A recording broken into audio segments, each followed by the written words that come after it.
Oke, sekarang saya bersama dengan Bapak siapa? Pak Yusuf Nuriman. Saya akan bertanya tentang produk Bapak.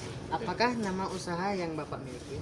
Ya, perkenalkan nama saya Yusuf Nuriman. Saya dari PT Bumi Mandiri Abadi, merupakan anak perusahaan dari PT Bumi Megah Abadi yang berpusat di dan Jakarta Barat. Saat ini kami sebagai perwakilan Pekanbaru distributor merek oli BM1. Nah, ini merek BM1 sintetik motor oilnya itu pelumas kendaraan untuk mobil, motor, roda 2, diesel, bensin juga. Oke, untuk pertanyaan kedua, apakah usaha Bapak sudah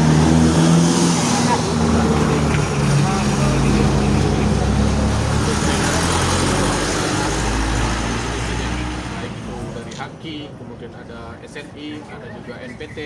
Nah, itu semua BM1 sudah ada. sudah berapa lamakah usaha Bapak mendapatkan sertifikat AKI? Kalau Haki itu pasti dari pusat ya. Kita hanya perwakilan dari Pekanbaru, menerima sifatnya menerima. Itu sudah pasti dari awal berdiri perusahaan. Itu dari sekitar tahun 1995 itu sudah ada Haki. Jika sudah memiliki HKI, menurut Bapak, bagaimana cara pengurusan HKI tersebut? Ya, pengurusan HKI sekarang sebenarnya sudah bisa online juga. Itu kita lihat juga, kita melalui sistem online ketika ini. Namun penting mengetahui juga pendaftaran juga. Nah, jadi memang ada beberapa tahap untuk mengajukan terbit HKI itu. Yang pertama tentu persiapkan dokumen. Nah, tentunya ini kumpulan dokumen yang dibutuhkan untuk mendaftarkan hak. Itu termasuk identitas nomor, kemudian bukti karya dan inovasi serta pernyataan kepemilikan sesuai dengan dokumen ditambahkan di list HAKI.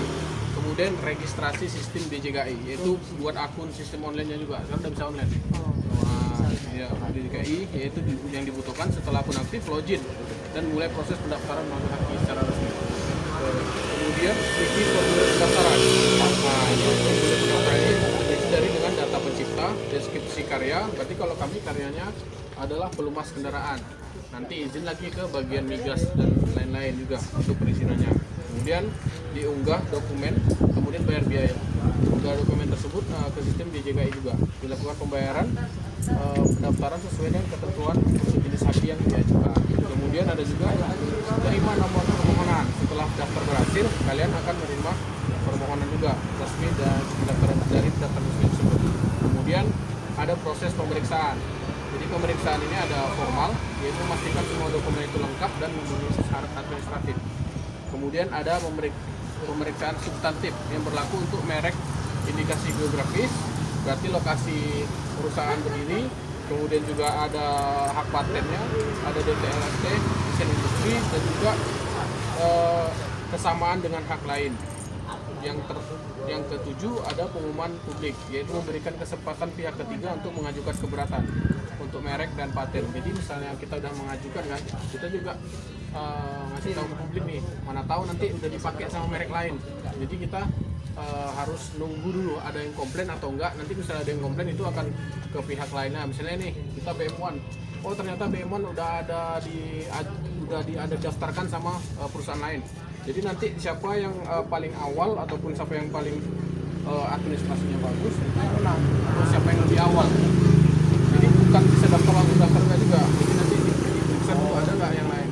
Kalau ada yang komplain nanti disidangkan juga itu biasanya. Baru nanti kalau udah lolos itu semua bisa diterbitkan sertifikat HAKI.